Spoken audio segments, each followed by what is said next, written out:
MBBS की पढ़ाई करने के लिए भारतीय छात्र यूक्रेन क्यों जाते हैं? यूक्रेन में मेडिकल की पढ़ाई में कितना खर्चा होता है?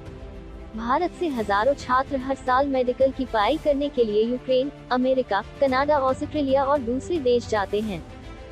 इनमें से काफी तादाद में छात्र यूक्रेन भी जाते हैं।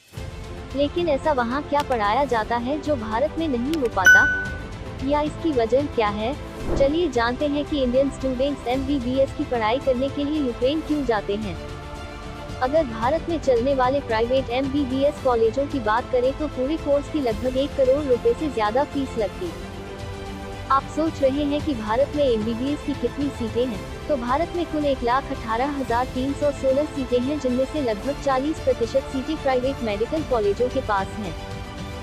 जो मेरिट में आते हैं और आरक्षण के दायरे में आते हैं उन्हें ही एडमिशन मिलता है।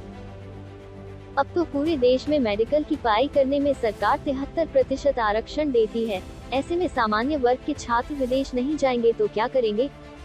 आपको लगता होगा कि विदेश में मेडिकल की पढ़ाई बहुत महंगी होती है, लेकिन ऐसा नहीं है। यूक्रेन में मेडिकल की पढ़ाई सबसे सस्ती है।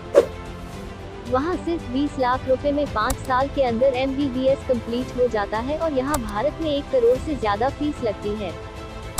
मध्य प्रदेश से हर साल 700 के लगभग छात्र एमबीबीएस के लिए यूक्रेन जाते हैं। पिछले साल हुई नीट की परीक्षा में 16,19,000 छात्रों ने परीक्षा दी थी, जिसमें सरकारी कॉलेजों में पढ़ाई करने के लिए सिर्फ 77,000 का चयन हुआ। सरकारी कॉलेज में मेडिकल की पढ़ाई का खर्च महज 4 से 5 लाख रुपए है, जबकि प्राइवेट में 1 करोड़ और यूक्रेन में 20 लाख। लेकिन इसी कोर्स की पढ़ाई के बारे में अमेरिका की बात करें तो यहाँ 8 करोड़ रुपए में एमबीबीएस की पढ़ाई मुकम्मल होती है। वहीं कजाकिस्तान में सिर्फ 25 लाख लगते हैं, जबकि ब्रिटेन में 4 करोड़, कनाडा में 4 करोड़, ऑस्ट्रेलिया, न्यूजीलैंड में 4 करोड़ फीस लगती है। इसीलिए छात्र यूक्रेन की तरफ भागते हैं और पैसे वाले लोग आमतौर पर अमेरिका में जाकर मेडिकल की पढ़ाई करते हैं, जिनका भौकाल ही अलग होता है। भारत में एमबीबीएस की पढ़ाई के लिए इस महंगाई को देखते हुए विदेश में एमबीबीएस की पढ़ाई करना ही अच्छा और आसान विकल्प माना जाता है।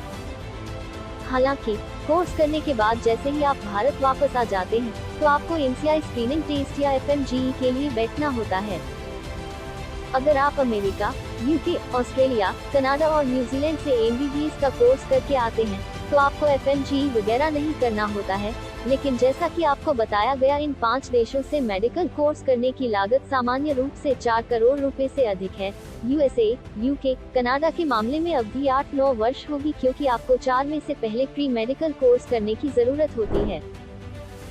प्री मेडिकल कोर्स पूरा करने के बाद आपको फिर से एडमिशन टेस्ट में बैठना होता है। इसलिए बहुत कम ही छात्र ऐसे मिलते हैं जो इन देशों के लिए कोशिश करते हैं। इसलिए यूक्रेन जैसे देश ही इस मामले में सबसे सस्ता और आसान होता है, जहां ना तो रहना महंगा है न पढ़ना।